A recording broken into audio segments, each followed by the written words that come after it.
A very frenetic morning to Honorable Prime Minister Sir, respected Minister Sir. This is Shweta Umre from Government Institute of Forensic Sciences, Rashtra Sant Tukadoji Maharaj University, Nagpur, Maharashtra. Today, I will be speaking on the topic connecting India economically, culturally, and geographically. Now, when I look at this topic, I can see two aspects. The first aspect is how do we connect India to itself? The second aspect is how do we connect India to other countries globally? So when I talk about the first aspect, I dearly feel that India is already a connected nation. Now how? NASA has reportedly stated that the sound of the rotation of Earth is Om. And we have been worshipping Om, we have been worshipping landscapes, rivers, lakes since ages now, which states that our culture is born out of the geography of our country. Moving ahead to how culture is connected to the economy. When I talk on this, how can I not talk about the heritage tourism that we have, about Char Dham, about Golden Temple, about Haji Ali Dargah, about the beautiful churches of Goa. This heritage tourism generates revenue for our nation, and this revenue helps us build a better, a stronger economy. And that we have a stronger economy now, it is possible for us to reach to the portions of the country that are in the most remote areas. And this would lead to not only literate individuals, but educated individuals. And educated individuals of this nation would arise and develop a better and stronger culture, would arise and take care of the geography of their nation. And when this would happen, our India would arise.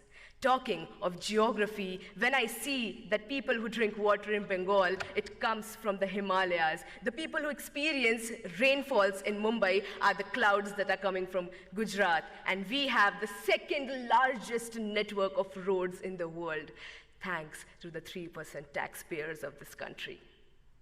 Ahead, I would like to state how India is getting connected to other countries globally. India has always been rich in cultivable land, rich in heritage, and rich is amongst all of you beautiful youth people of this country. This is the reason why countries like superpowers want to come to us and invest on our land.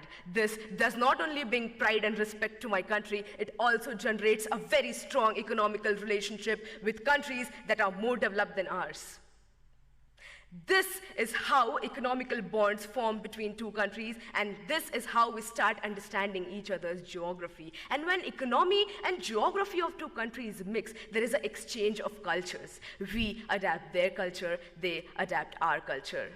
With this, I would like to state that the only thing that the youth of India can do is to strengthen this connection that already exists within and inter-India. How can we do this? We can do this by taking active participation and understanding what our responsibilities and our duties towards our country, our nation, our people are. And the day we realize our responsibilities, the day we start working hard, the face of this nation will change. And let's do this. Let's hold our hands, work even harder, and let's do what India was born to do, to build love, to build respect, and to generate peace. I would like to end my say with the quote. जिस दिन तेरी फतह का परचम इस मिट्टी पर लहराएगा, जिस दिन तेरी फतह का परचम इस मिट्टी पर लहराएगा, क्या ज़मीं क्या आसमां ये हिंदुस्तान मिल जाएगा. With this, I end my say. Jai Hind.